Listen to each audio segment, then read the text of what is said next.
네, 안녕하세요. 이원재입니다. 1월 20일 월요일 이원재 끝내주는 경제 라이브 시작하겠습니다. 이제 뭐 좀 전국이 안정되고 경제 얘기를 본격적으로 해볼까 했더니 또 어젯밤에 JTBC 보도를 보니까 서부법원 안에 들어간 사람들 그 기자가 잠입해가지고 찍은 모양이더라고요. 그걸 보니까 이게 정말 오래 가겠구나 이런 생각이 들면서 착잡합니다. 그 이야기 우리 정치 이렇게 이 법원까지 들어가서 폭동이 일어나는 이런 상황에서 어디로 갈 건지 김준일 시사평론가 장성철 소장님 모시고 이야기 나눌 거고요. 조금만 더 기다리시면 홍춘욱 프리즘 투자자문 대표님 나오셔서 그래도 준비는 해야 됩니다. 우리는 뭘 먹고 살지 어디에 투자할지 생각해야 되는데 트럼프가 오늘 밤이죠. 취임하잖아요. 근데 그 다음에도 뜨는 기업도 있다고 합니다. 우리 증시에 좋은 소식일 수도 있다. 이런 얘기 하신다는데 끝까지 들어주시기 바랍니다. 자, 그러면 먼저 오늘 정치가 경제다 시간에 김준일 시사평론가님, 장성철 공론센터 소장님 모시고 이야기 나눠보도록 하겠습니다. 안녕하세요. 네, 어서 오세요. 안녕하세요. 그 JTBC 보도 화면 보셨어요? 네, 부분적으로. 네. 그게 기자가 이렇게 스마트폰을 들고 좀 유튜버인 척하고 같이 새벽에 들어간 것 같아요. 이가혁 기자인가요? 그래서 다른 MBC 기자나 막 이런 기자들은 폭행당하거나 뭐 침뱉고 막 뭐 그런 일들이 있어서 사실은 굉장히 위험한 상황이었기는 한데 이제 저는 뭐 기자 정신에 이제 박수를 쳐주고 싶고 너무 위험했다 근데 뭐 유튜버들이 사실 보도한 내용들로 이게 가름이 가능했거든요. 그러니까 너무 위험했는데 그 생생한 폭동의 현장을 볼 수 있어서 참 안타깝기도 하고 좀 위험은 좀 조심했으면 좋겠다 이 생각이 들어요. 정말. 그러게요. 아는 기자라서 게다가. 아는 분이세요? 이가혁 기자죠? 예, 이가혁 기자인가 제가 모르겠는데 이가혁 기자가 맞으면 제가 좀 잘 아는 기자입니다. 아, 맞습니다. 근데 하여튼 거기 들어가지고 가까이서 찍으니까 또 그분들 이제 뭐 이렇게 그 셀파이퍼 같은 거, 뭐 기물 같은 거 이렇게 파손하고 휘두르고 이런 게 그 순간에 그런 표정 같은 게 막 다 잡혔어요. 그래서 저는 일단 정말 좀 비정상적인 상태에 있는 분들이었다 이런 생각도 들고 또 저분들이 저런 다음에 인생이 어떻게 될까나 이런 생각도 좀 들고 너무 걱정이 많이 됐었습니다. 장성철 소장님은 어떠셨어요? 충격적이었죠. 네. 그러니까 저 오다가 서부지법을 지나왔거든요. 오늘 여기 오실 때? 네네. 그랬더니 거기에 뭐 경찰차들이 버스들이 다 둘러싸고 있고 경찰분들 많이 계시더라고요. 그래서 이렇게 쭉 봤더니 뭐 난장판인 상황이 계속 조금은 아직 보존되어 있더라고요. 와, 현장을 직접 보니까 참 그날 대단히 위험하고 야만스러운 일들이 벌어졌구나. 그런 생각이 좀 듭니다. 이건 정말 정치인들이 전 잘못하는 것 같다는 생각이 들었어요. 그분들도 잘못이 있지만 그런 것들을 조장하고 그런 분들의 그런 폭력적인 행위에 대해서 별 문제 없을 거야. 내가 변호해 줄게. 이런 식으로 접근하는 몇몇 정치인들이 있잖아요. 그분들이 좀 더 나쁜 거 아니냐 그런 생각이 듭니다. 그렇죠. 안타까운 일인데 하여튼 차례차례 한번 짚어보도록 하겠습니다. 일단 이 일이 시작된 거는 윤석열 씨 구속 시점부터 이 폭동이 시작됐으니까 일단 구속부터 한번 짚어보도록 하죠. 두 분 다 나오셔서 구속은 아마 될 거다 이렇게 예상해 주셨는데 예상대로 구속영장 법원에서 발부가 됐고 지금 이제 현직 대통령 신분인 거잖아요, 여전히. 그래서 현직 대통령 신분으로 수감이 되어 있는 거죠. 그렇죠. 그러면 예상대로 진행된 거고. 근데 오늘 아침에 또 나온 뉴스를 보니까 구속된 상태에서 이제 조사가 진행이 돼야 되는데 조사에는 또 응하지 않고 있다고요. 이 상황은 저는 사실 법률을 제가 그렇게 자세히 아는 게 아니라서 어떤 상황인지 잘 모르겠어요. 구속되면 잡혀가 있으니까 무조건 조사가 되는 거 아닌가요? 아니 근데 이제 구치소에 있잖아요. 네. 그러면은 나 조사 안 받으러 갈래. 그러면은 이제 버틸 수가 있는가 봐요. 그러면은 공수처에서는 구인장을 발부해서 강제적으로 조사실에다 데려다 놓을 수는 있는데 거기서 계속 또 이럴 거 아니에요. 비상계엄은 대통령의 고유 권한입니다. 이런 식의 얘기만 할 거 아니에요. 그래서 공수처의 수사 자체를 인정하지 않고 있는 일관된 모습을 보이고 있어서 조사 자체가 안 될 수가 있겠다. 그런 생각이 드네요. 그러면 구속도 실효성이 없는 거예요? 수사가 진척되는 데는?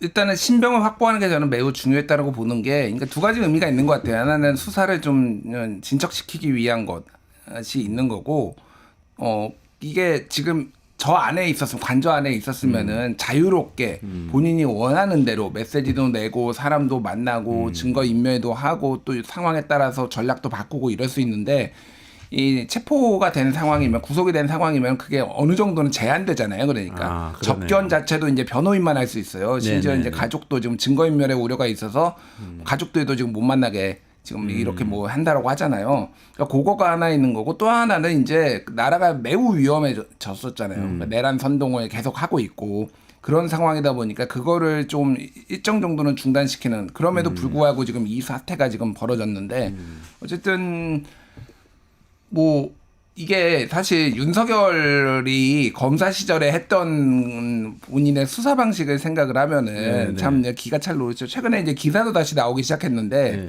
왜냐하면은 이게 이제 윤석열이 하는 묵비권이 네. 자기 내로남불이다. 그러면서 예전에 신정아 네네. 이제 큐레이터였죠. 그리고 네. 이제 학력 위조 사건으로 이제 실형 살았는데 가짜 졸업장 그런 걸로. 예. 자기 이제 변양균 청와대 정책실장하고의 뭐 스캔들도 있었고 그랬는데 그때 신정아를 조사를 했던 게 수사를 했던 게 윤석열이라는 거예요. 검사 윤석열. 네네. 그런데 거기 회고록에 나옵니다. 제가 이거는 뭐 개인의 그거를 한 게 아니라 본인이 밝힌 거기 때문에 윤석열이 책상을 꽝 치면서 뭐 막 다그쳐가지고 신정아가 그 자리에서 오줌을 쌌다라는 거예요.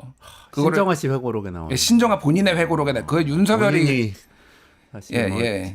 하고 그리고 싶지 않은 얘기였을 텐데. 하고 싶지 않은 얘기였겠죠. 그러니까. 그런데 어쨌든 그런 내용이 나옵니다. 뭐 그게 주된 내용은 아닌데 검찰에서 어떤 식으로 수사를 했느냐. 그래서 사람 오줌까지 싸게 지리게 만드는 윤석열의 이제 강압적인 수사 그게 옳다라는 게 아니에요. 그리고 예전에 안종범 이제 네네네. 청와대 예, 국정농단 특검 수사팀장이 윤석열이었잖아요. 그때 네네네. 안종범 청와대 정책조정수석이 구속을 됐는데 묵비권 행사했어요. 그때 윤석열이 와가지고 내일까지 와서 진술하지 않으면은 가족들을 탈탈 털겠다라고 얘기를 했다라는 거예요. 가족들을 예, 가지고 원래 협박을 했어요. 검찰이 별건 수사해가지고 아니면 주변 압박해가지고 도저히 버틸 수가 없어서 이렇게 털어놓는 방식으로 사실상 불법적인 수사죠 이게. 이런 거를 맨날 했던 게 윤석열인데 정말로 내로남불이다라는 생각이 들고 뭐 사실 저는 윤석열이 여기서 진술을 안 한다고 해서 수사가 뭐 차질이 생길 거라고 보지는 않아요. 네. 예, 어쨌든 이제 일주일 정도 있으면 검찰로 넘어갈 테고 검찰에서 또 열흘 동안 있다가 거기에서도 묵비권 행사하면요 기소 지금까지 나온 내용으로 기소하면 됩니다. 예, 그게 재판에서 결코 유리하지 않을 거예요. 예. 가족들 탈탈 털면 되겠네요. 가족분은 아직 현재 계시죠. 예, 일단 네. 공수처는 그 고위공직자만 할 수 있기 때문에 김건희 여사는 공직자가 아니라서 뭐 토리를 털 것도 아니고 경찰이 털면 되잖아요. 뭐 경찰이 할 수는 있겠죠. 아니면 창원지검에서 창원지검에서 나올 수도 김건희 있겠네. 소환 조사 이제 할 수도 있고. 그러니까 이제 저는 비상계엄을 선포하고 윤석열 대통령이 비상식적이고 비합리적인 말과 행동 메시지를 냈잖아요. 그래서 아유 이렇게 바닥으로 갈 수 있나라고 생각을 했는데 오늘 또 나온 보도를 보면 이 사람의 바닥은 어디까지일까? 뭐가 나왔습니까? 아니 그냥 나 지금 조사 안 나 받는 조사 안 거. 받을 거야. 내가 뭐 이런 식이었잖아요. 솔직히 지지자들 선동하는 것도 여러분 유튜브 잘 보고 있습니다. 계속 싸워주십시오, 응원해 주십시오 이랬잖아요. 그렇죠. 조장한 거라고 볼 수밖에 없잖아요.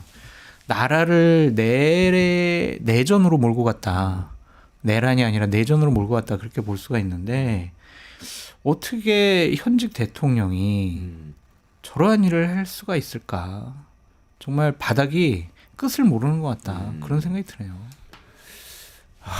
그러니까 사실은 윤석열 씨가 그런 방식으로 계속 지지자들을 선동하다가 모습을 드러내서 사실 구금돼 있는 게 굉장히 중요하다고 김준일 평론가님 말씀하셨는데 지금 듣고 보니까 그런 것 같아요. 모습을 드러내서 이동하는 과정에서 지금 법원 폭동이 일어난 거잖아요. 그게 장소성이라는 게 법원이라는 이 장소에서 폭동이 일어난 거긴 하지만 그 윤석열 씨가 모습을 안 드러냈으면 이 정도가 되지 않았을 테니까 구금되어서 조사받는 거 굉장히 좀 중요하긴 하네요. 우리나라 민주주의 발전에 하여튼 한 획을 그은 구속인 것 같기는 합니다.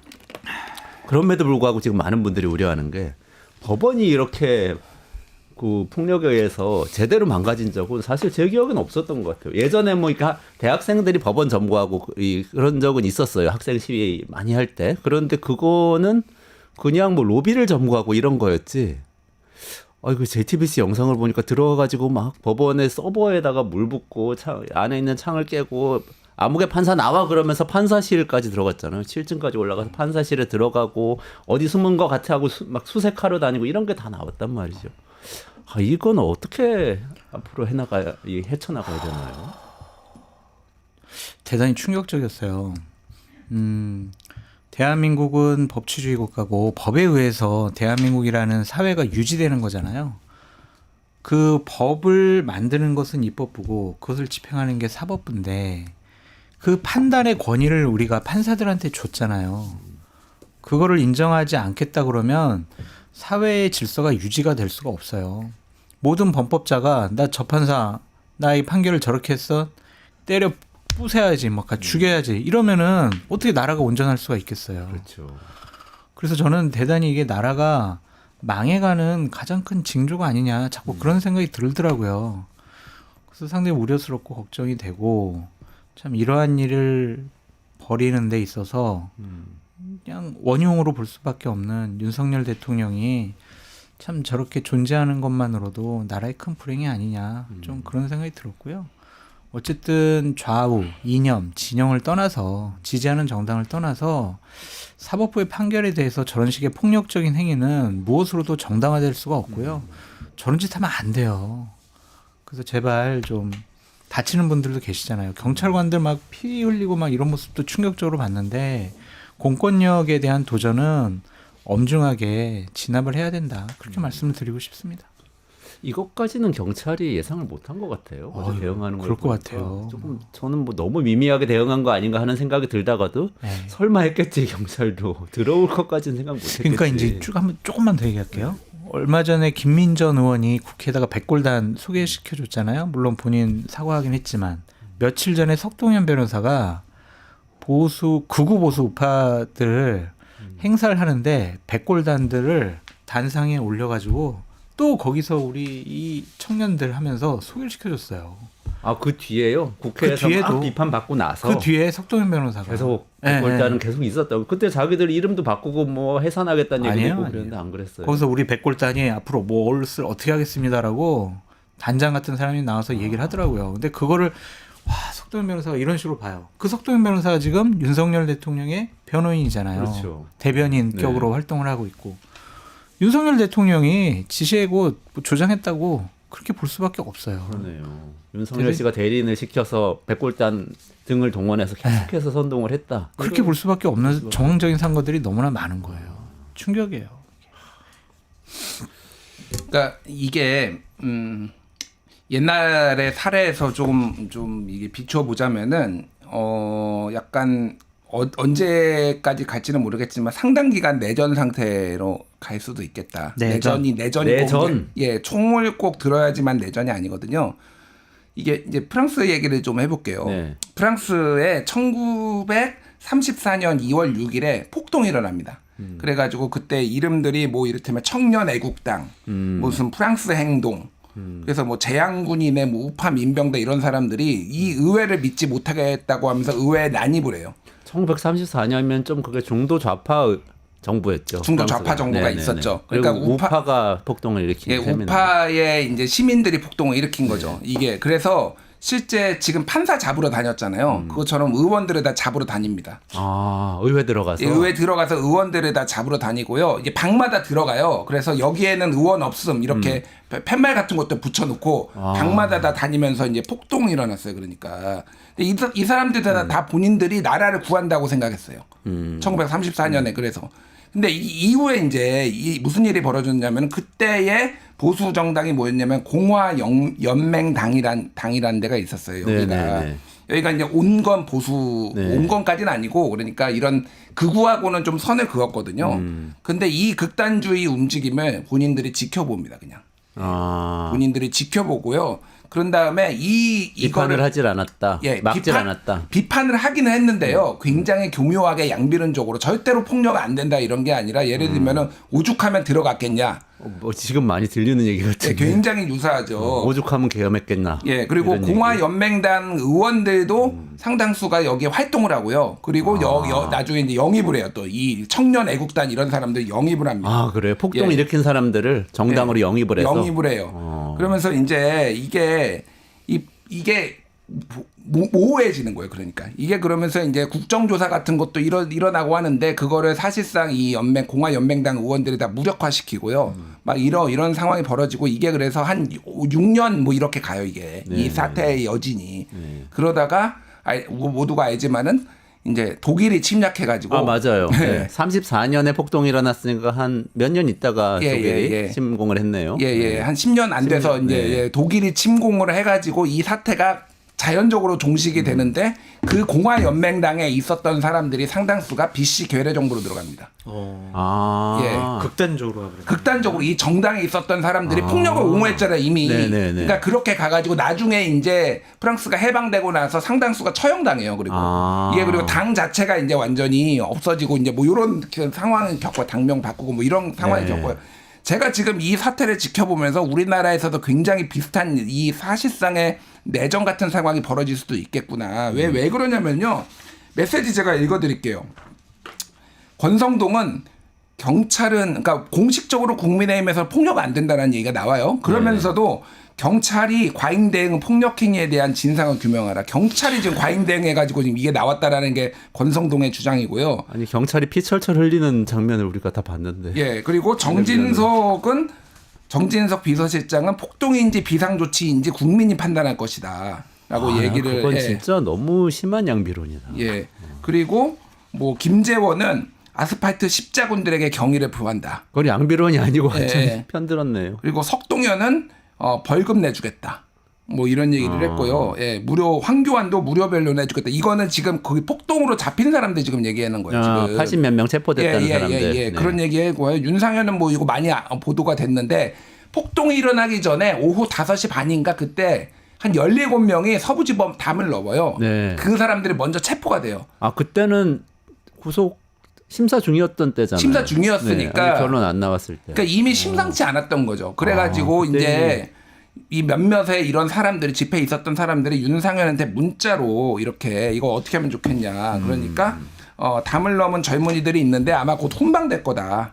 걱정하지 마라. 이런 식으로 한 거예요. 그러니까 윤상현이 그렇게 이거 별거 아닌 식으로 얘기를 하니까 그 밤에 야밤에 그것만 영향을 주진 않았지만 그 야밤에 이제 그 폭동이 일어나는 거에 단초를 제거했다. 영향을 줬겠죠. 혼방될 거라고 믿고 들어갔을 그런 사람들이 있을 거 아닙니까? 그러니까요. 예. 그러니까 제가 말씀드린 건 뭐냐면은 지금 전형적으로 1934년에 공화연맹당이 하는 식으로 이 구구들하고 원래 선을 그었던 정광훈하고도 옛날에 선을 그었었잖아요. 네. 이미 한 몸이 돼가기 시작했다.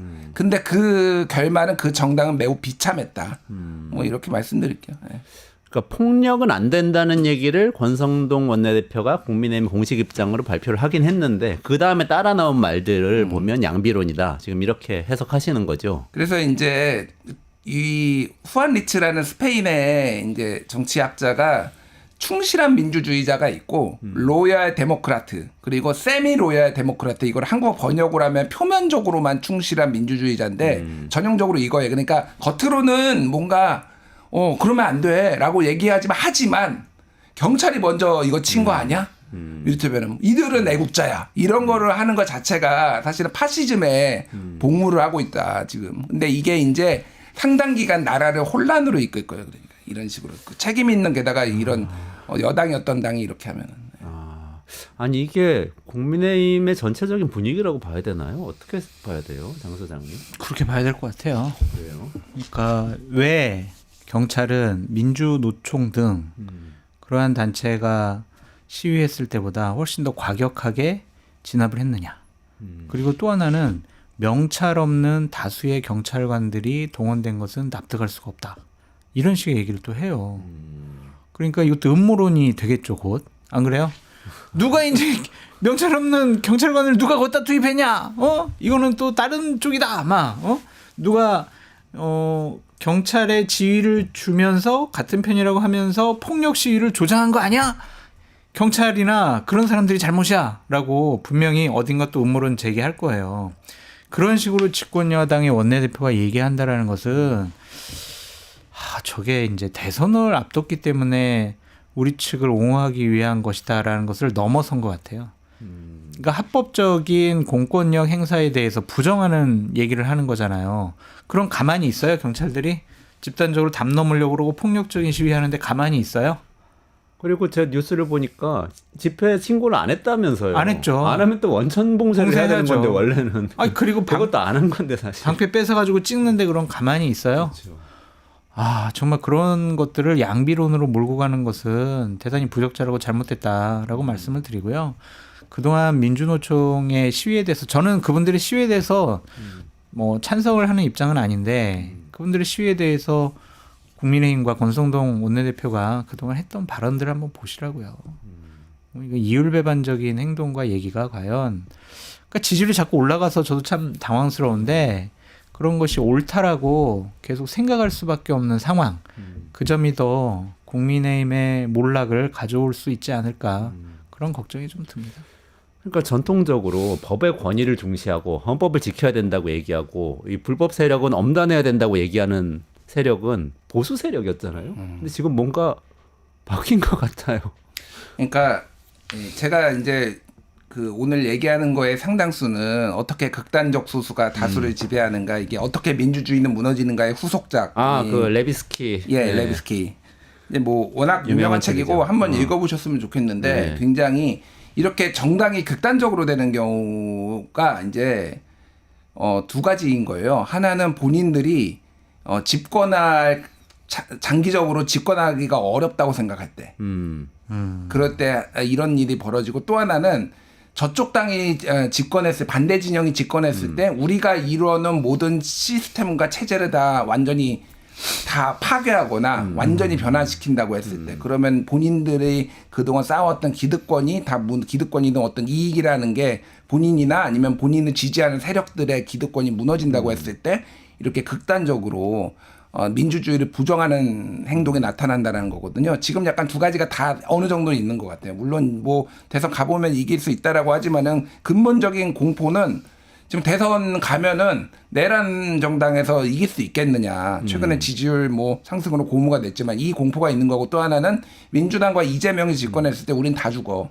우리가 해놨던 거로 다 죽어. 이거가 지금 그거잖아요. 그러니까 지금 그 내란 특검도 내란 선동죄 이거 빼면서 이제 뭐 이렇게 민주당에 올리긴 했지만 그 내용이 뭐냐면 108명 전원 다 수사 대상에 오를 거다. 뭐 이런 거가 이제 주요 반대 이유였잖아요. 내란. 네네네. 네. 그러니까 그런 공포가 지금 지배를 하면은 급한 거예요. 그러면은 민주주의고 나발이고 일단은 구구라도 손을 잡아가지고 이거를 파괴를 해서라도 이거를 저지해야 된다라는 게 지금 그게 작동하고 있고 이게 우리나라에만 처음 있는 게 아니라 전 세계 민주주의 역사에 다 발생했던 거가 지금 한국에서도 벌어졌는데 이게 상당히 후유증이 오래 간다는 거예요. 그러니까 이게. 그 예를 들면은 이제 윤석열 대통령이 탄핵이 인용돼 가지고 대통령 측에서 내려오게 되면 본인들도 인정을 안 할 거 아니에요. 그러면 지지자들은 더 흥분할 거란 말입니다. 그렇죠. 그렇죠? 그런 상황에서 만약 1심에서 내란죄 같은 경우에 유죄가 나와버린다. 사형이나 무기징역 선고가 나온다. 그러면 그것도 가만히 있겠어요. 이런 상황. 그런데 이재명 대표가 2심에서 또 무죄가 나왔다. 이러면은 보수 진영에서 가만히 있겠냐. 지금도 그러고 있잖아요.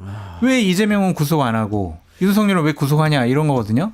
저는 기본적으로 이재명 대표에 대한 지지를 하지도 않고 그분이 예전에는 법원에서 구속영장이 기각이 됐지만 구속돼서 조사받는 게 맞다고 생각하는 사람이거든요.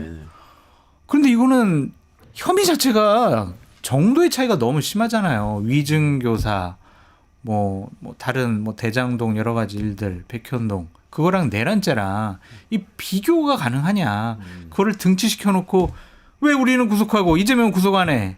이거는 사법 정의가 훼손된 거야.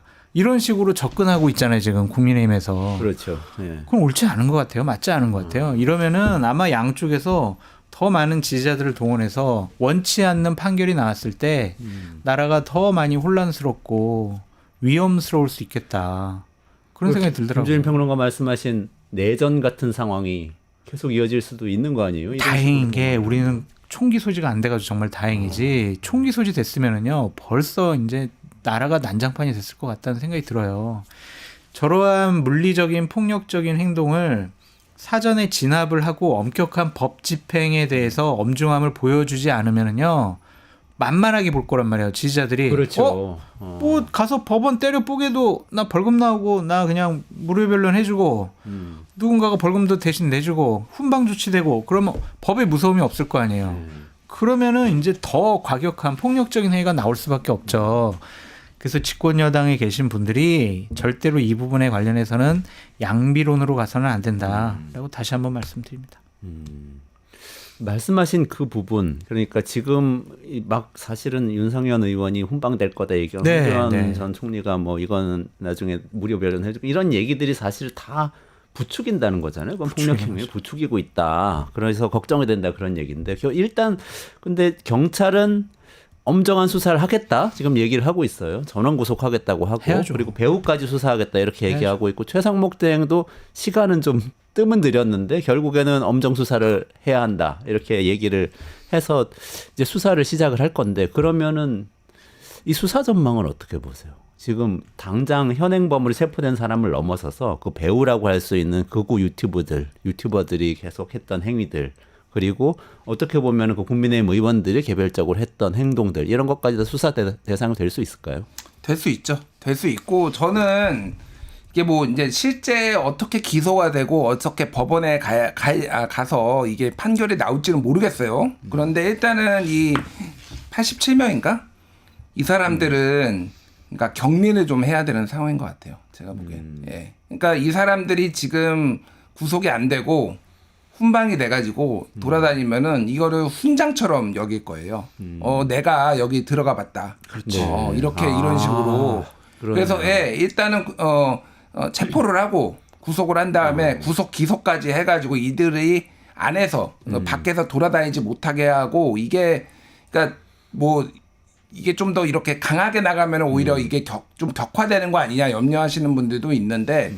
글쎄요, 지금 이거를 그렇다고 유하게 뭐 훈방을 해준다고 이게 그렇게 될 것 같지 않아요. 그러니까 저는 그러니까 이게 해결될 것 같지 않다는 말이에요. 그래서 이 부분에 있어서는 결국은 이 법치주의 시스템이란 거 안에서 모든 걸 해결을 해야 된다 이 생각이 들어요. 그러니까 다시 뭐 다른 반대 진영에서 뭔가 뭐 막 일어나고 이런 거보다는 우리는 법치주의를 믿어야 되잖아. 그러니까 네. 예, 그 부분에 있어서는 좀 우리가 힘을 실어줘야 되지 않나 그 생각이 들고. 그러니까 가장 중요한 거는 이제 정치인들 수사를 했을 때 그게 그러니까 가능할 것이냐. 일단은 엄포를 놓은 것 같고요. 제가 보기에는 물론 실제 수사 대상이 될지 모르겠는데 정광훈 같은 사람은 좀 해야 될 것 같아요. 그러니까 윤석열 대통령 자기가 끌어낼 수 아니 그러니까 뭐 석방 데리고 나올 수 있다. 네, 서울구치소에서 데리고 나올 수 있다. 예. 네, 그렇게 이런 얘기했죠. 발언들 같은 경우에는 조금 실질적으로 그러니까 데리고 나온다라는 건 뭐예요? 결국은.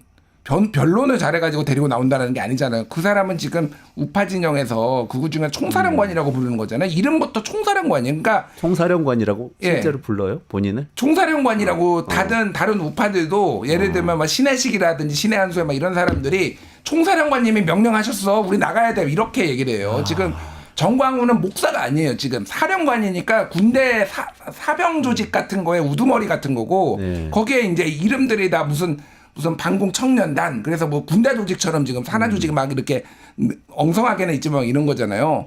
그러니까 정광훈 같은 사람은 지금 좀 문제가 좀 제가 보기에 심각해요. 이거는. 그래서 정광훈 정도는 이거는 뭔가 수사를 해야 되지 않나 좀 그 생각이 많이 듭니다. 그러네요. 그럼 수사를 해서 근데 또 혐의가 있다면 구금을 해야 되고 이런 상황이 또 올 수도 있는 거죠. 그러니까 정광훈 목사 계속 이랬잖아요. 헌법 위에 정한권이 있다. 우리가 맞아요. 구치소를 들어가 가지고 윤석열을 꺼내오자. 막 이런 얘기를 하고 있고.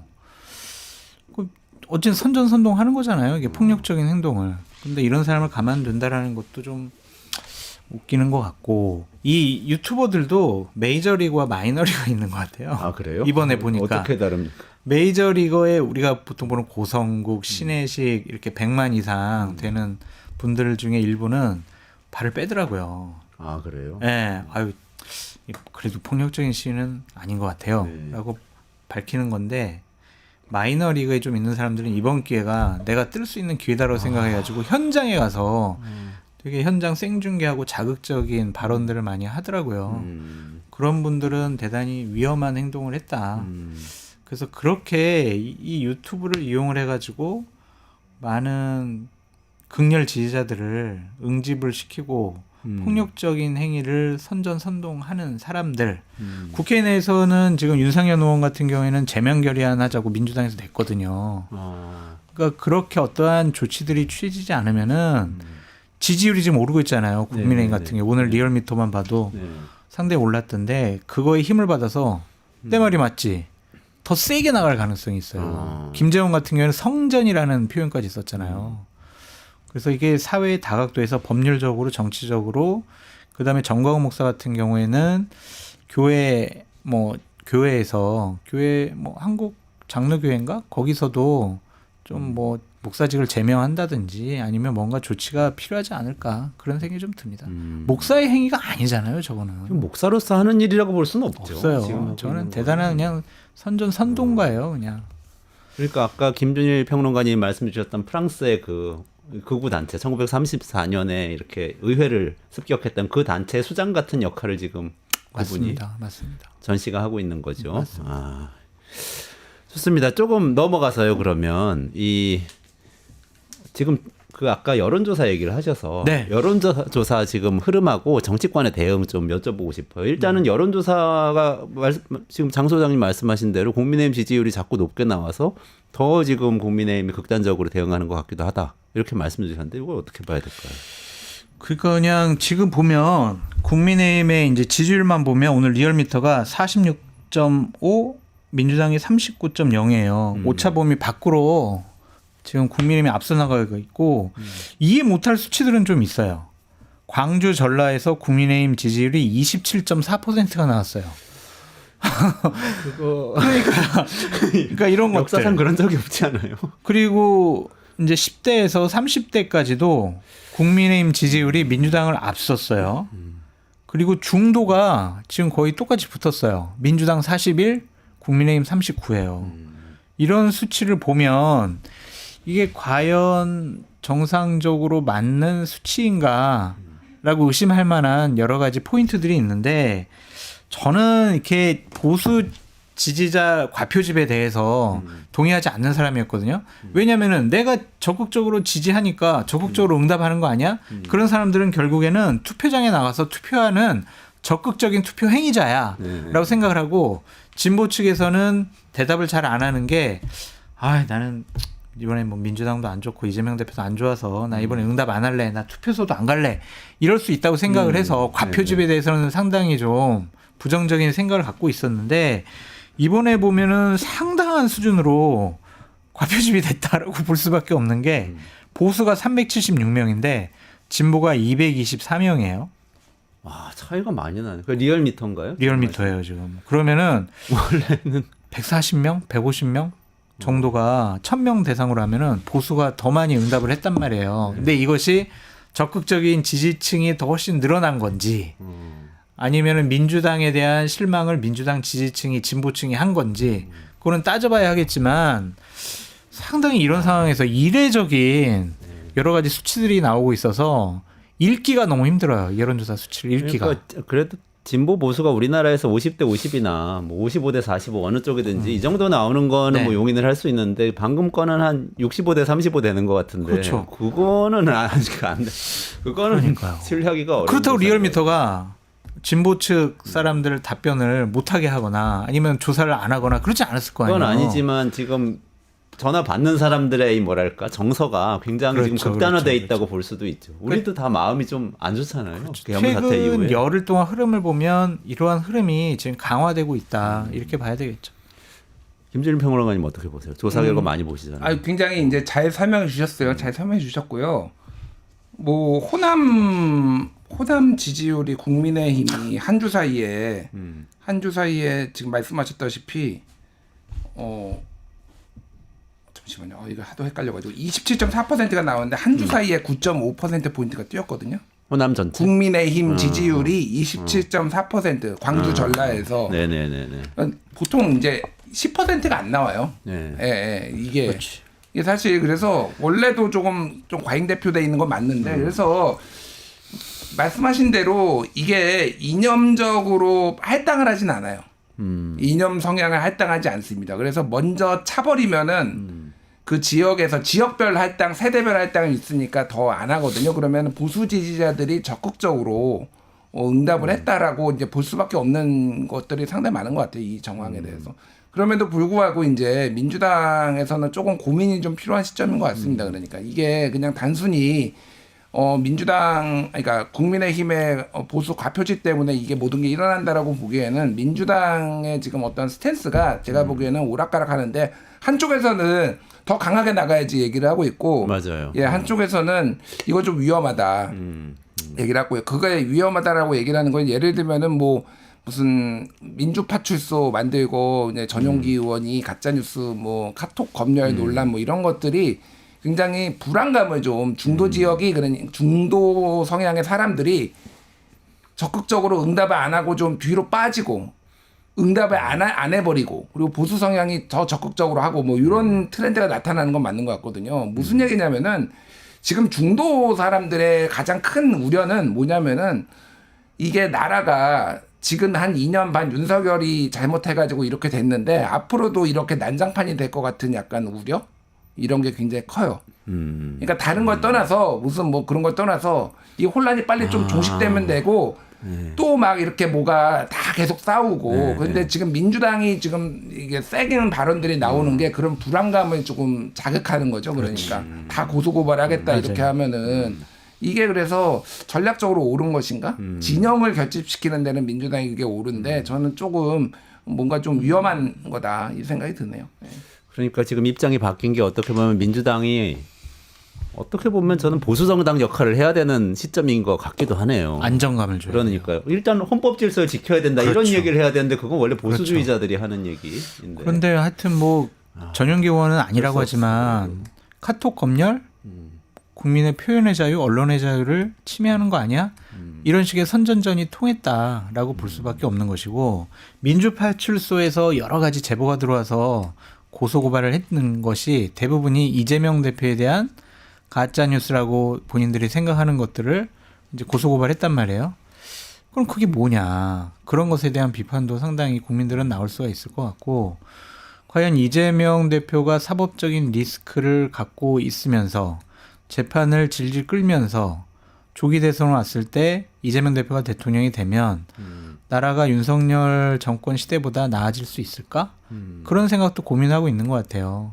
그러니까 일부 보수 진영에서는 자학적인 비판과 프레임이긴 한데 민주당의 윤석열은 이재명이다.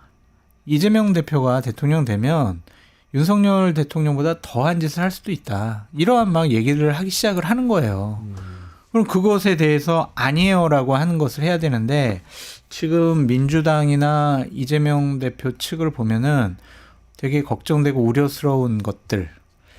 그러니까 윤석열 과격 지지자들 맞아 잘못됐지. 그러는데 이재명 대표 과격 지지자들 개딸들 이 사람들은 뭔 짓을 할지 모르겠다. 그러한 두려움과 우려가 이것의 하나의 요인도 되지 않았을까. 전반적인 모든 것은 요인은 아닌데 하나의 빌미가 되지 않았을까. 그런 생각이 듭니다. 맞습니다. 저는 근데 여론조사 하여튼 원래 저는 여론조사 잘 믿지는 않아요. 제가 확률 통계 그렇죠. 전공이라 그렇죠. 이런 여론조사 패널 조사 아니면 맞아요. 잘 믿지는 않는데 맞아요. 흥미로운 거는 그 모든 국민의힘이 막 지지율이 올라가고 윤석열 지지율 50%라는 여론조사 제가 다 보니까 이재명 지지율 똑같이 계속 30%대 계속 높아요. 그러니까요. 그래서 사실 굉장히 이상하기도 하면서 어떻게 보면 또 이재명 대표가 이렇게 막 화살을 맞을 수밖에 없는 1위 맞아요. 정치인의 어떤 운명에 지금 있는 거죠. 이 결점이 다 드러나고 이런 생각은 좀 들었습니다. 맞습니다. 마지막으로 요거 하나만 잠깐 짚어주시면 좋겠어요. 비상입법 기구 관련해서 이번에 영장 심사, 구속영장 실질 심사 얘기가 거의 안 나오는데 요거는 하나 좀 얘기가 나와서 여기 의미가 어떤 건지 이거 진짜 이 중요한 비상입법 대목인지. 기구? 네, 그러니까 차은경 부장판사가 네. 윤석열 씨한테 비상입법 기구 그 메모 쪽지 전달한 거 본인이 썼습니까? 이렇게 물어봤다는 거예요. 그러니까 딱 하나 질문했는데 5시간 동안 그거 하나 이제 판사가 물어봤다라는 건데 그게 굉장히 중요하다고 본 것 같고요. 뭐냐면은 윤석열의 말이 계속 헷갈렸어요. 한 번은 앞에서는 그냥 겁만 주려고 개엄한 거지 이렇게 한 거 아니었다라고 얘기를 하고 한 번은 또 예를 들면은 뭐 종북 주사파가 장악을 해가지고 이거를 이제 뭐 해야 됐다 뭐 이런 얘기를 하면서 이게 좀 왔다 갔다 했잖아요. 그런데 가장 핵심적으로 이 사람이 그러면은 법치주의와 의회주의를 무시했느냐 안 했느냐 이거를 없애려고 했느냐 안 했느냐가 비상 입법기인 것 같은 게 이게 전두환이 만든 국보위 같은 거잖아요. 의회를 해산을 하고 의회의 역할을 하는 거를 만들어서 거기에다가 최상목한테 예산을 지원하라라고 지금 얘기를 한 거잖아요. 그러니까 이게 얼마나 이제 실제 이 계엄이라는 게 정말로 예, 작동하려고 했는지 이런 거를 근데 이제 윤석열이 얘기를 한 거는 내가 했는지 김용현이 했는지 잘 기억이 안 난다. 떠넘기는 거 아니에요? 난 그런 느낌이 들어요. 끝까지 찌질하고 끝까지 비겁한데 어쨌든 그런 식으로 얘기를 이제 하고 명확하게 답변을 안 하고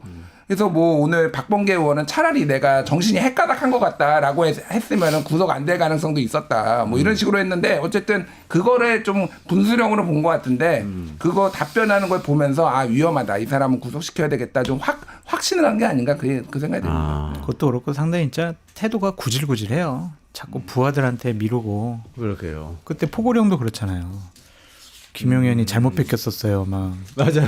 옛날 거 같다가 복부 잘못하는 바람에 그렇게 됐다. 그건 정말 대통령답지도 않고 지도자답지도 않고 한 조직의 보스답지도 않아요. 그러니까 구질구질하다. 그렇게 말씀드리고 싶어요.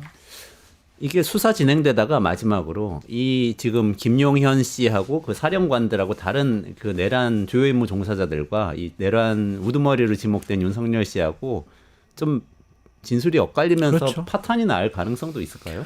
특히 김용현 씨는 그럴 것 같아요. 왜냐하면 자꾸 김용현이 했나? 슬슬 미루잖아요. 그러면은 본인은 본인 살기 위해서 사실은요 대통령이 이렇게 했거든요라고 구체적으로 얘기할 수 있는 명분을 만들어주는 거 아니냐. 근데 왜 그런지 모르겠어. 부하들 잘못 없습니다. 제 책임입니다. 저를 그냥 뭐 저 무기징역하든 뭐 어떻게 법정 최고형하든 그렇게 하십시오. 이게 맞지. 참. 그러니까 이게 가장 결정적으로 내란 수괴와 내란 종사자의 형량 차이 때문에 그런 거예요. 포고령을 썼다라는 거는 내란 수괴로 될 가능성도 있어요, 사실은. 김용현 아니면은 씨가 소개가 될 수도 있다. 근데 사실 내란 종사자로 이미 기소를 했기 때문에 내란 수괴로 다시 할 수는 없는데 제가 보기에는 내란 종사자 그러니까 내란 수괴는 무조건 사형 아니면 무기징역이고 내란 종사자도 사형 무기징역 5년 이상의 유기징역이거든요. 그러니까 여기에서 만약에 포고령까지 쓰고 본인이 다 주도했으면은 내란 종사자라고 하더라도 무기징역이나 사형 나올 수 있는 거예요. 그런데 완전히 내가 윤석열이 시키는 대로만 했다. 나는 잘 안 하려고 했는데 말리려고 했는데 옛날 그래도 김용현이 한번 말리려고 했다 이런 얘기도 했었어요. 맞아요. 그렇게 노력을 했다라고 하면은 그냥 5년, 뭐 10년 이렇게만 받을 수 있는 거야. 그러니까 이게 그래서 말씀하셨다시피 이제 싸울 겁니다. 왜냐하면은 윤석열이 복귀할 가능성이 있으면은 그러면은 윤석열이 다시 복귀를 해서 본인을 사면하는 전략으로 갈 수도 있겠지만은 이미 끝났다고 볼 거예요. 김용현하고 김용현 변호인 측 그러기 때문에 포고령을 누가 썼는지 가지고 이제 법정에서 만약 대지신문 같은 거 하면은 아마 싸울 거예요 아마 이제는. 23일 목요일에 헌법재판소에 김용현 씨 나오기로 했죠. 그 변론이 기일에 출석 그 증인으로 지금 출석하게 돼 있는데 예, 제가 뭐라고 하는지 날짜는 확인을 못했는데 네, 그렇게 증인 돼 있습니다. 저쪽에서 네. 윤석열이 부른 증인이에요. 네네네네. 국회에는 5명 이제 그 뭐 수방사령관, 특전사령관 이런 사람들 불렀고 그러니까 김용현의 윤석열이 불렀다라는 거는 우리 편이야 좋은 얘기 해줄 거야라고 했는데 헌재에서 갑자기 그거 내가 안 썼는데 윤석열이 다 했는데 이렇게 했을 할 가능성이 상당히 높아요. 아니 그래도 윤통이 자기가 보고 했는데 자기가 최종적으로 쓴 거라고 봐야지. 그거를 또 김용현이 잘못 뺏겼었다고. 난 참 창피해 죽겠어요. 너무합니다. 너무 찌질한 윤석열 씨 얘기하면서 오늘 시간은 다 돼서 짜증나네. 두 분 보내드려야 되니까 여기까지 진행하고요. 홍춘욱 대표님 조금 지나면 나와서 트럼프 시대 우리 투자자들 어떻게 대응해야 되는지 말씀드릴 테니까 끝까지 들어주시고요. 오늘 장성철 소장님, 김준일 평론가님 여기서 인사드리겠습니다. 고맙습니다. 감사합니다.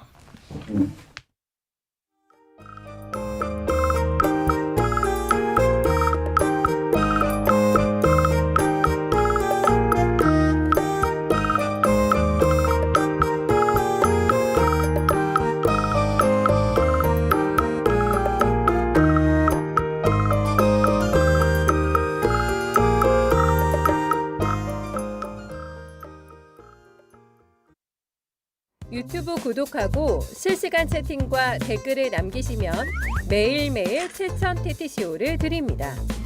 참여 방법은 통통물 어플을 다운로드하고 회원가입과 로그인을 해주세요. 마이페이지에서 나의 회원 고유 번호를 복사해주세요. 유튜브 구독 후 실시간 채팅이나 댓글창에 고유 번호를 한 번만 입력하면 준비 끝! 지금 유튜브 채팅과 댓글 쓰기 참여하고 7,000TTCO 받아가세요. 네, 트럼프 미국 대통령 취임 얼마 남지 않았네요. 이제 몇 시간 뒤인데요. 홍춘욱 프리즘 투자자문 대표님 모셔서 지금 이렇게 증시는 어떻게 되고 경제는 어떻게 될지 우리 투자자들은 어떻게 대응해야 될지 여쭤보도록 하겠습니다. 안녕하세요. 어서 오세요. 네, 안녕하세요. 네. 미국 대통령 취임식은 뭐 여러 가지 행사도 많고 뭐 요란하네요. 그러니까 한국 사람들도 많이 갔다고 뭐 포스팅도 많이 올리시고 그러시더라고요. 네, 능력자들이 많으신 것 같아요. 그래요. 아니 근데 뭐 사실 20몇만 장을 그 대통령 취임식에 참여할 수 있도록 다 뿌린다고는 하더라고요. 하원 의원들 통해서. 그래서 그런 거 받아서 가신 분하고 진짜 초대 받으신 분하고 잘 구분이 안 가는, 옥석 구분 안 가는 그런 상황이 있는 것 같은데 그래도 걱정은 어쨌든 뭐 취임식을 어떻게 하고 이런 거보다는 우리가 지금 너무나 우리 사회가 혼란스럽지 않습니까? 어제도 굉장히 그 법원이 습격당하는 큰일이 있었는데 이런 상황에서 트럼프 미국 대통령이 취임해서 갑자기 어떤 변화를 가져오면 우리가 대응을 못할까 봐 증시가 폭락하거나 환율이 급변하거나 이럴까 봐 걱정되는 거 아니겠습니까? 전반적으로 어떻게 보십니까? 네, 뭐 좋은 일은 아니죠. 이런 사람이 대통령이 됐다라는 건 우리처럼 이렇게 수출로 먹고 사는 나라 입장에서 특히 이제 우리나라 경제가 지금 내수가 너무 안 좋으니까 네. 내수 경기가 뭐 코로나 이후 최악으로 가고 있는 상황에서 수출로 간신히 버티고 있는 나라인데 이제 수출 전망에서 가장 중요한 게 결국은 가격 경쟁력인데 그게 이제 관세에 의해 영향을 받게 되니까 이래저래 이제 불확실하죠. 다만 이제 과거 공화당 행정부가 들어설 때마다 달러 약세가 출현을 했습니다. 그 그림 한번 보여주시면 감사할 텐데요. 그러니까 그림에서 그 이제 회색으로 표시된 부분, 저 그림에 회색으로 표시된 부분이 민주당이고요. 그러니까 민주당이 아닌 영역들에서는 그 검정색 선 미국의 달러 가치가 대체로 하락합니다. 특히 가장 극적인 시기가 1985년 프라자 합의, 그리고 2000년 정보통신 거품 붕괴, 그리고 2016년 트럼프 당선 이후에 달러의 약세 이런 것들이 이제 우리 눈을 잘 자극하는데요. 네. 이런 사례에서 보는 것처럼 그 민주당 행정부에서는 좀 어떻게 보면 제조업보다는 정보통신 산업, 금융 쪽을 좋아하고 또 그쪽을 밀어주는 산업 정책들을 펼쳤고 또 운도 그쪽이 따랐던 것 같고 네. 반대로 이제 공화당이 집권해서는 이로 인해서 발생한 부작용들, 뭐 이제 가장 대표적인 게 러스트벨트겠죠, 그죠? 그래서 제조업 기반 다 왜냐면 달러 강세니까 달러 강세로 제조업 기반을 다 잃어버린 그런 쪽을 배려하는 정책들. 통상 정책들을 되게 많이 쓰는. 뭐 대표적인 게 80년대 우리나라 슈퍼 301조 두들겨 맞고 네네. 한국이 환율 조작국 지정당했던 것 그런 일들이 있었습니다. 대만이랑 한국이 뭐 주요 타겟이었고요 그때도. 네. 물론 일본이 제일 심하게 1985년 그 반도체 협정까지 이렇게 맞으면서 이제 일본이 그 지금 30년 불황으로 간 거고요. 네. 그러니까 이런 일들을 생각해 보면 트럼프는 달러 약세를 추구할 텐데 문제는 이제 그가 펼치는 경제 정책들이 달러의 강세를 유발할 수도 있는 정책들을 되게 많이 펼치고 있기 때문에 왜냐하면 뭐 제일 먼저 이야기한 게 감세, 텍스 컷 앤드 테리프 워 이 두 가지를 또 이야기하던데 네네.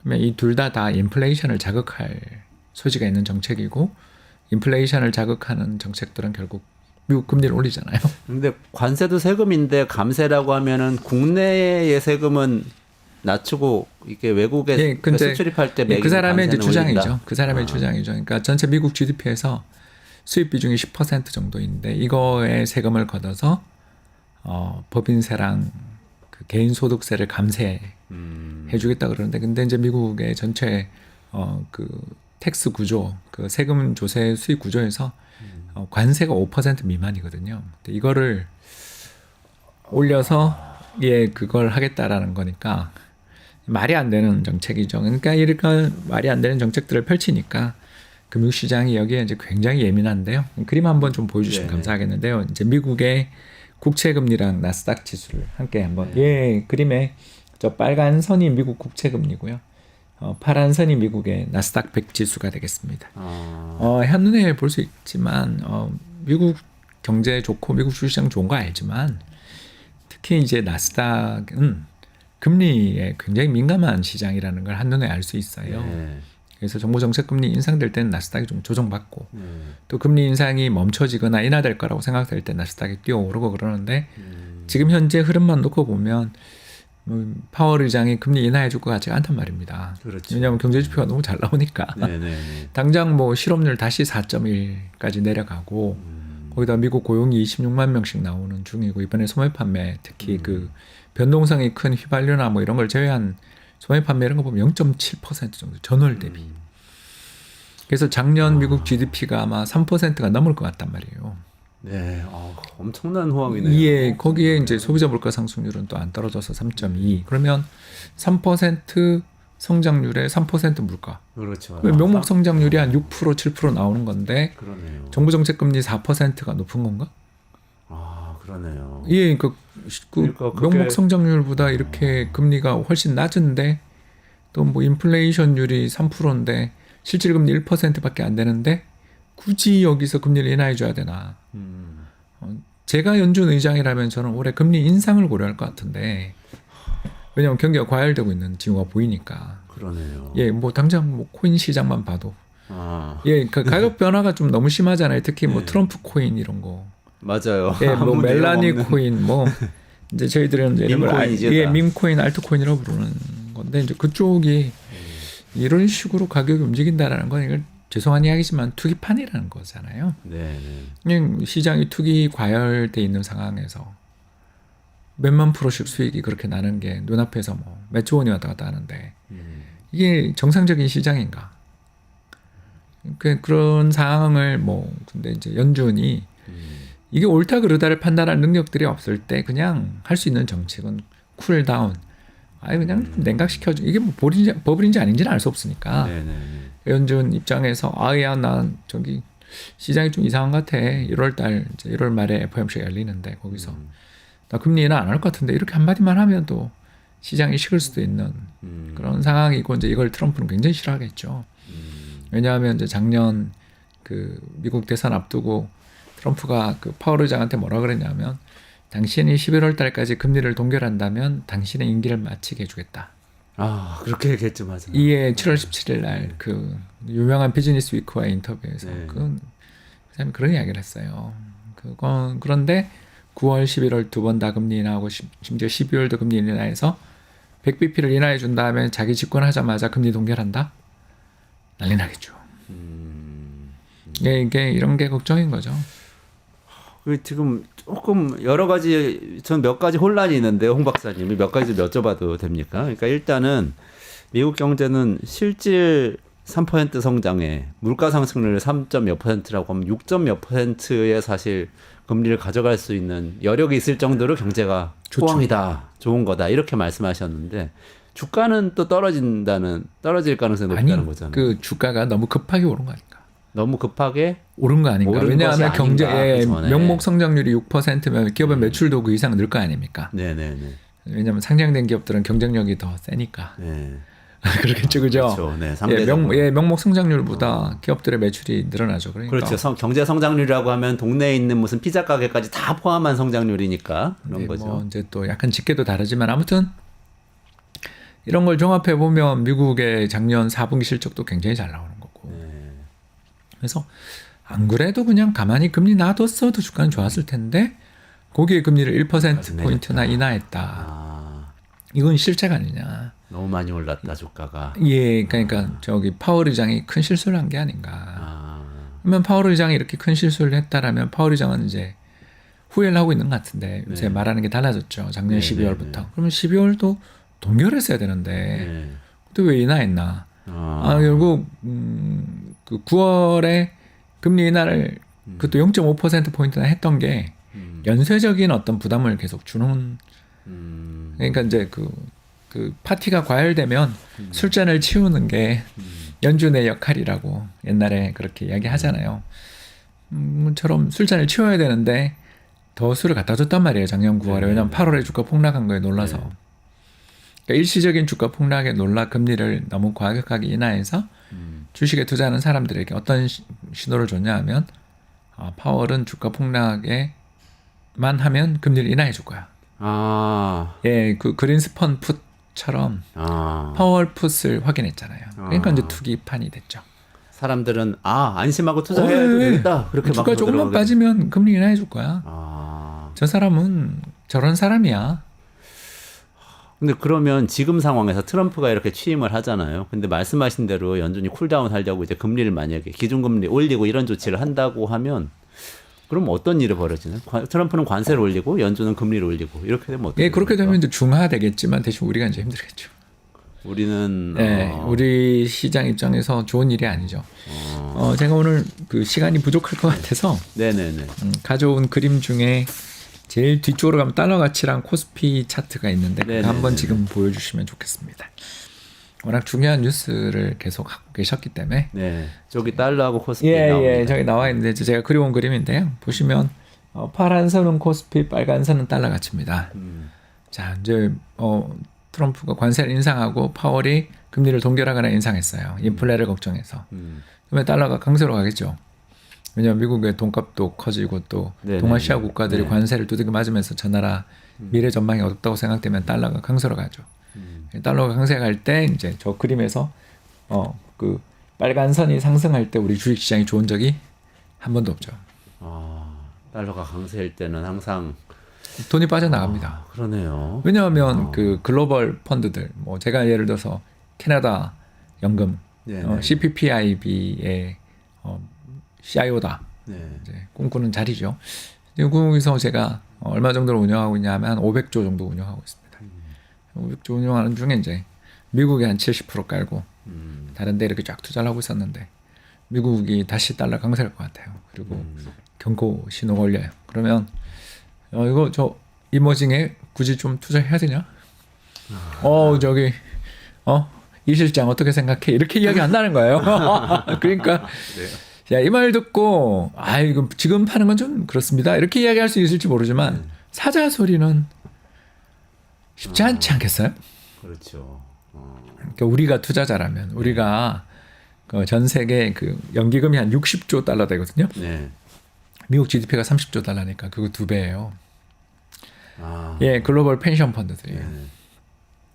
네. 거기서 어떻게 생각하겠어요? 지금 달러가 계속 강세로 갈 것 같고 트럼프 리스크가 점점 커지는데 네. 야, 그거 좀 팔아서 금을 사자 차라리.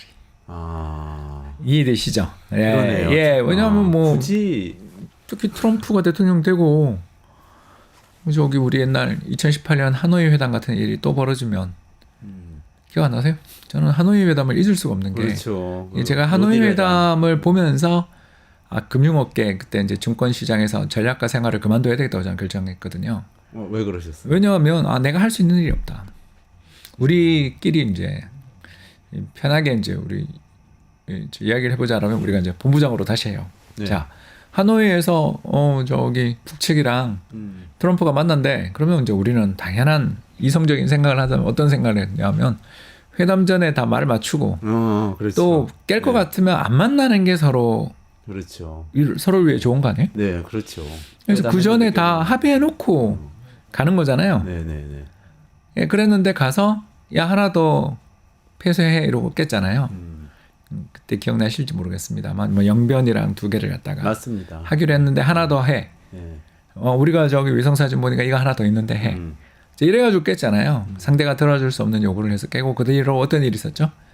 이 우리나라 탄도탄이 동해바다랑 북태평양으로 대륙간 탄도미사일이 끝도 없이 떨어졌던 거 기억나실 그랬죠. 겁니다. 네. 거기다가 잠수하면서도 미사일 쏘는 거 네. 봤죠 우리가. 네.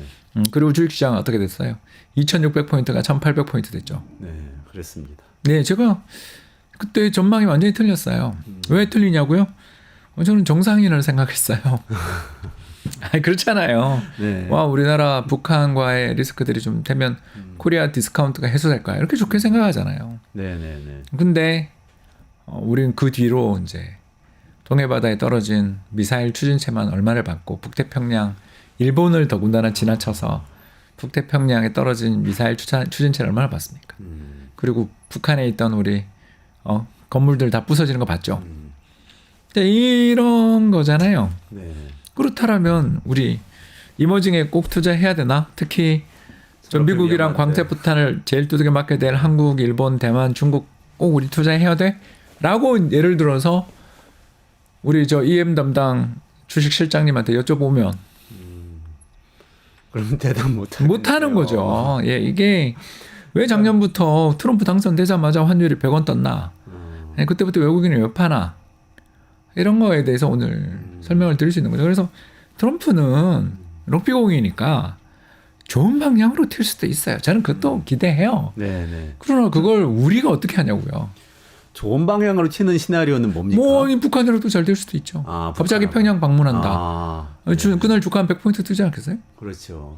아니, 그러니까 그냥 난데없이 그 순안공항인가 순천공항을 트럼프가 에어포스 원 타고 딱 내린다. 네네네. 또 아니면 갑자기 북경을 방문해서 시진핑하고 야 우리 무역 전쟁 안 하기로 했는데 너네한테 했던 관세 부과 미안해. 틱톡 규제도 풀어줄게 대신 너네 우리 미국산 LNG랑 그 천연가스랑 원유 셰일 1년에 오일 1년에 1,000억 불씩 사가기로 결정. 가능하잖아요, 사실은. 그렇죠. 왜냐면 미국산 셰일오일이 제일 품질도 좋고 싸요. 왜냐면 브렌트유나 이런 거보다 훨씬 쌉니다, WTI가. 왜냐면 그건 공급과잉이거든요. 네네네. 이런 거 하면 또 우리나라 그날 100포인트 뜰 거예요. 그렇죠. 그건 우리가 모르는 거죠. 근데 이제 다만 굉장히 확률이 낮아 보이잖아요. 지금 이야기했던 일이. 뭐 시진핑 주석 입장에서 그동안 대국 굴기 했던 중국몽 했던 건 이제 다 형님 죄송합니다 한번 해야 되잖아요. 트럼프의 길을 살려주지 않으면 들어줄 리가 없고 또 북한한테 그러면 지난번 뭐 풍계리나 연변이 왜 나옵니까? 죄송합니다. 갑자기 영변이죠. 영변. 예, 네. 왜 자꾸 이렇게 이 발음이 안 좋아요. 죄송. 괜찮습니다. 이런 거 말고 뭐 딴 거를 더 뭐 북한이 새로운 딜을 치든가 이거 굉장히 어려운 전망이잖아요. 그렇죠. 예, 그러다 보니 트럼프 당선에 대해서 우리가 오늘 시장을 보면 알겠지만 미국장이 금요일날 올랐는데도 우리는 별 힘이 없는 게 네. 트럼프에 비해서 어떤 폭탄이 터질지를 모르니까 일단 중립 이렇게 되는 거죠. 그럼 지난번에 그래도 옹 박사님께서 가시면서 마지막에 올해는 그래도 한국 시장 좀 눈여겨볼 필요가 있다 이런 말씀도 주셨어요. 그래서 사실 눈여겨보는 분들이 또 실제 많기도 하고 연초에 바짝 오르고 외국인 투자자 조금 뭐 들어오고 그래서 희망을 가진 분들도 많은데 또 저것도 있었잖아요. 트럼프 당선인이 우리나라 전화해가지고 조선업이랑 뭐 같이 네. 잘해보자는 얘기도 있고 이렇게 좀 섹터별로든지 어떤 상품별로 우리나라에서 조금 관심 가져볼 만한 부분이 그래도 있을까요? 예, 있습니다. 세 번째 그림 좀 가능하면 보여주시면 감사하겠는데요. 이게 이제 오늘 제가 산업 질문하실까봐 준비해온 그림인데 저 파란 선이 뭐냐면 미국의 셰일 생산량입니다. 하루. 셰일 오일. 예, 하루에. 하루에. 네네. 예, 1000배럴이니까 K잖아요. 그러니까 1300만 배럴, 1400만 배럴을 생산하고 있습니다. 네. 그리고 이제 회색선이 뭐냐면 WTI. 국제유가. 국제유가. 예, 보시면 알겠지만 서부 텍사스 중심이죠. 네. 2000년부터 미국의 셰일 오일이 게임 체인저가 됐다. 엄청 늘어나네요. 예, 그래서 대략 하루에 한 500만 배럴 생산하던 나라가 1,500만 배럴 근처까지 지금 와 있습니다. 그러니까 저 회색선은 가격입니까? 서부 네, 텍사스 가격. 중진류의 가격 WTI. 예, 그래서 이제 저 그러면- 파란 선이 튀어 오를 때는 쭉 가격이 떨어지는 오른 적이 거예요. 없고요. 저게 이제 가격 상승이 조정을 받거나 이럴 때 그때 이제 전쟁이 터지고 이러면 튀어 오르지만 특히 트럼프 행정부 시절이었던 2017년부터 2020년 사이가 셰일 오일 생산량이 폭발하면서 역사상 최고치를 경신하죠. 그래서 이번에 드릴 베이비 드릴 네네. 기억나시죠? 펜실베니아 유세에서 했던 이야기입니다. 네네네. 자기는 이제 셰일 관련된 규제를 다 풀겠다. 라고 팔아, 외치고 있어요. 이런 예, 얘기네, 팔아. 드릴이라는 예, 게. 그리고 이제 그걸 미국 국내에서는 다 소화 못할 정도로 왜냐하면 여기는 지금 수출 국가가 됐습니다. 네네. 원유 수출국. 그래서 중동에서 발을 빼는 거거든요. 산유국이 돼서. 예, 그러니까 이제 중동에서 벌어지는 일에 대해 미국이 관심이 없어요. 하든 말든 이렇게 이야기한다는 거죠. 그 이해관계가 네네네. 아프가니스탄에서 바이든이 철군했던 거 기억나시지 않습니까? 네네네. 그랬죠. 예, 그리고 이번에 시리아 내전 관련해서 미군이 뭐 거기서 적극적인 작전을 펼치는 징후들 볼 수가 없죠. 왜냐하면 미국은 이제 중동에 관심이 없어요. 저기는 그냥 너네 잘 살아라 정도. 이거 발을 계속 빼고 싶어 하는 거죠. 그냥 수에즈 운하 통하는 통행로의 안전 정도만 네네네. 이제 보장을 그것도 이제 별로 관심이 없는 것 같고 사실은 옛날 같았으면 저렇게 대응 안 하죠. 그렇죠. 예, 옛날 소말리아 참전하는 거랑 너무 다르잖아요. 네네네. 그래서 이제 미국은 에너지 자립 국가이자 수출 국가이기 때문에 자기들 저 남아도는 LNG랑 원유를 해외로 수출하는 게 되게 중요해요. 네. 그리고 그거 말고는 일단 당장의 무역 적자를 해소할 방법도 없고요. 네. 네. 아니 그러니까 애플 보고 공장을 텍사스로 다시 옮기라라고 한들 팍스콘이 만들어내던 그 생산성을 중국 정저우에서 만들고 있는 생산성을 미국에서 달성할 수 없다라는 거 우리 다 알잖아요. 네네네. 그 아메리칸 팩토리라는 네, 아주 네, 유명한 네. 다큐멘터리 네, 꼭 다큐멘터리. 시청해 보시면 좋습니다. 네. 아, 예, 그거 굉장히 좋은 다큐멘터리고요. 미국에서 공장을 세워봤는데 안 돼요. 거기서 벌어진 일들에 대한 얘기죠. 예, 안 돼요. 안 된다는 예, 얘기.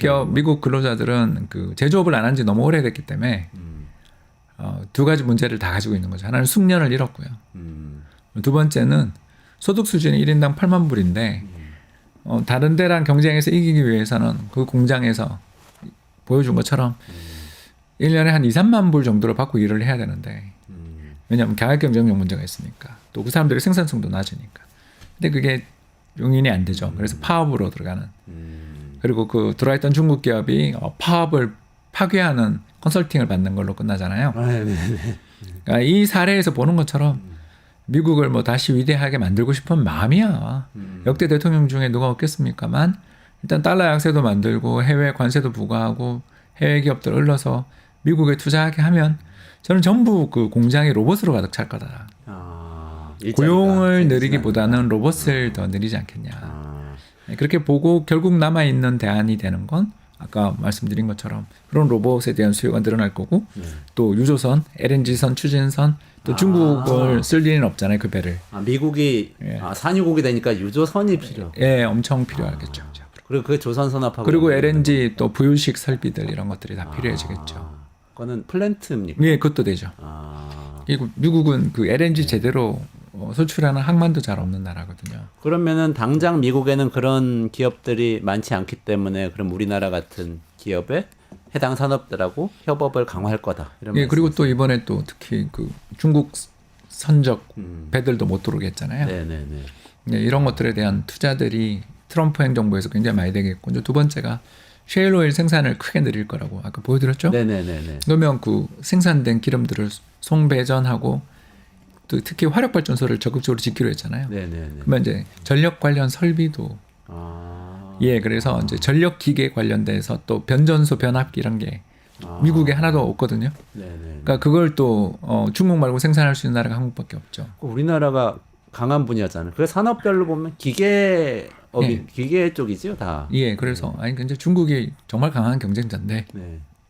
중국은 안 쓴다니까. 네, 그러면 이제 그쪽에서 우리가 희망이 있고요.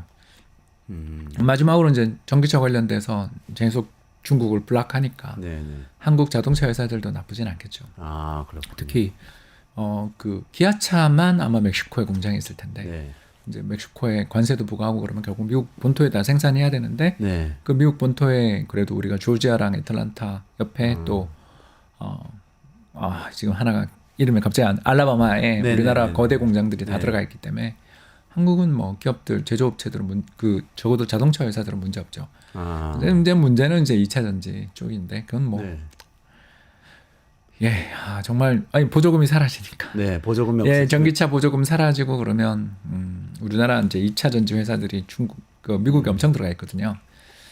근데 갑자기 거기서 시장이 약해지면 어떻게 되나 이제 이런 걱정은 좀 있죠. 네, 거기는 뭐 투자하신 분들도 많은데 그건 좀 걱정이 있네요. 예, 이제- 자동차는 그 관세 영향 같은 거는 아무래도 안 미국에서 받거든요. 생산하는 물량이 워낙 많습니다. 이제 물론 뭐 그러다 보니까. 우리나라 또 전기차 자동차- 보조금 없어져도 내연기관차가 있기 때문에 큰 영향이 또 없다는 뭐 건가요? 그 가격 경쟁력 지금 어쨌든 러닝 커브라고 네네. 생산량이 늘어날수록 그 단가가 떨어지는 현상들이 2차 전지에서 굉장히 적극적으로 나타나는 업계. 그러니까 가장 유명한 게 반도체 이 모어의 법칙인 것처럼 네네네. 생산량 2년마다 생산성이 2배로 개선되는 것처럼 네. 2차 전지 업계도 그렇거든요. 네. 그러니까 반도체만큼 빠르진 않은데 네네. 요새 가격 내려간 거 보면 살벌하잖아요. 네. 이제 그런 식으로 가격이 내려가고 있기 때문에 보조금 없어졌다고 해서 전기차에 대한 수요가 완전히 죽지는 않을 텐데 그래도 좀 걱정되죠. 일단 뭐 근데 모르겠습니다. 뭐 트럼프 입에 달렸죠. 예상할 수는 없지만 불확실성 속에 그래도 약간 낙관할 수 있는 대목도 있고. 예, 조선이랑 뭐 기계, 전기, 전력 설비, 뭐 또 자동차도 나쁘지 않고 뭐 이 정도까지는 괜찮은데 이제 그 밖에는 잘 모르겠습니다. 왜냐하면 이 사람 말이 하도 바뀌니까. 네네네. 아까 잠깐 하노이 회담 이야기했지만 이게 예측이 안 되는 사람이니까요. 맞습니다. 그렇군요. 아니 그래도 뭐 트럼프 시대 뭐 폭풍이 몰려온다 이런 얘기가 뭐 지금 언론의 대부분인데 그래도 조금 이런 거는 희망을 갖고 살펴볼 필요도 있다 이런 말씀을 주시니까 좀 좋네요, 저는. 그러니까 이제 미국이 혼자 해결 못하는 산업이 되게 많아요, 생각보다. 네. 그러니까 거긴 제조업이 없어지기 시작한 지 지금 한 30년, 왜냐하면 그 나프타 체결이 95년인가 그러니까 만 30년 동안 그 북미 자유무역 협정 네. 체결 이후에 이제 미국의 제조업 공장들이 다 사라지기 시작한 지 만 30년이 지나서 네. 그 제조업의 육성이 왜 어렵냐면 첫 번째는 그 젊고 배우려는 열의에 가득 찬 인건비 싼 노동력. 이게 첫 번째고 두 번째가 뭔지 아시잖아요. 규율입니다. 아, 그렇죠. 예, 제조업 공장 가보면 분위기가 다르죠, 완전히. 왜냐하면 다치거든요. 제대로 안 하는 순간. 그리고 연관 산업이기 때문에 이렇게 네. 컨베이어 벨트를 타고 네, 네. 움직이거나 하기 때문에 한쪽에서 미스 나면 다 그렇죠. 그게 수율이 떨어져요. 그렇군요. 예, 그래서 굉장히 강한 어떤 뭐랄까요, 이렇게 연대의식 그리고 시스템들이 좀 만들어져야 되는데 미국이 그걸 다 잃어버린 나라라 가능한가? 저는 그건 불가능하다. 마가는 그냥 추상적인 구호에 불과하고 아마 거기는 이제 전부 로봇이 움직이는 나라가 될 텐데 그 로봇 그래도 수출할 수 있는 나라가 세계적으로 보면 일본, 한국, 저기 중국밖에 없거든요. 네. 근데 중국 걸 쓸 리는 없으니까. 그러니까 그런 면에서 독일이 바보죠. 예, 쿠가를 팔았잖아요. 그러게요. 예, 세계 3대 그 로봇 관련 제조업체가 독일에 있었는데 네. 예, 그걸 중국에 팔았습니다. 아, 예, 그래서 지금 이야기하는 것 중에 유럽은 하나도 안 나오잖아요. 그러네요. 예, 거기 뭐 망조가 나중에 그런 이야기 한번 하시죠. 알겠습니다. 그러니까 금융 쪽에서는 어쨌든 외국인 투자자들 돌아오기 상당히 어려운 측면, 뭐 이런 측면 많이 있고 환율도 계속 높게 유지될 것 같긴 하지만 우리 제조업이라는 어떤 가치를 만들어낼 수 있는 이 힘이 아직 있기 때문에 미국하고 잘 협업할 수 있는 몇 가지 섹터에서는 관심 가져볼 만하다. 이런 말씀으로 오늘은 정리를 좀 해야 될 것 같습니다. 네. 네, 그 홍춘욱 프리즘 투자자문 대표님하고 말씀 나눴고요. 이원재 끝내주는 경제는 매일 오전 11시에 라이브로 진행됩니다. 그래서 내일도 오전 11시에 라이브 진행하니까 꼭 관심 가져주시고요. 그리고 아까도 광고 나갔는데 내일 이종창 광복회장하고 이 내일 오후에 뉴스토마토에서 오프라인 행사를 합니다. 다시 민주주의라는 제목으로 하고 있는데요. 아직 저 신청 받고 있으니까 신청하실 분들은 관심 가져주시기 바랍니다. 네, 오늘 여기까지 진행하고요. 홍춘욱 대표님하고 같이 인사드리고 마무리하겠습니다. 고맙습니다. 감사합니다.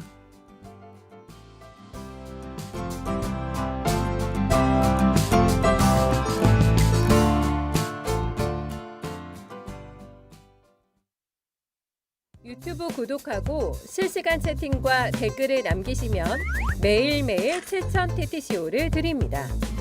참여 방법은 통통물 어플을 다운로드하고 회원가입과 로그인을 해주세요.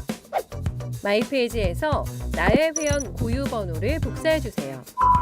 유튜브 구독 후 실시간 채팅이나 댓글창에 고유 번호를 한 번만 입력하면 준비 끝! 지금 유튜브 채팅과 댓글 쓰기 참여하고 실천 TTCO 받아가세요.